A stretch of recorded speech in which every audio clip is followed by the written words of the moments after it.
Gamaya does crop analytics for precision agriculture.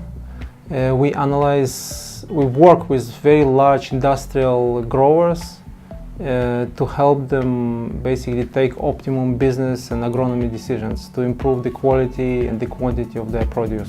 When we were working at EPFL, I was doing my research on what is called hyperspectral imaging.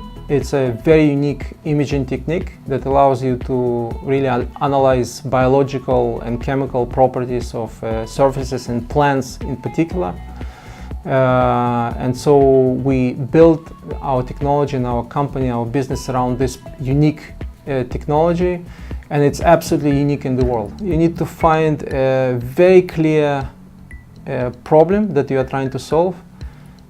Forget about everything else and solve this specific problem. So my vision is that in 10-20 years from now, most of agricultural production will be driven by intelligent systems like ours.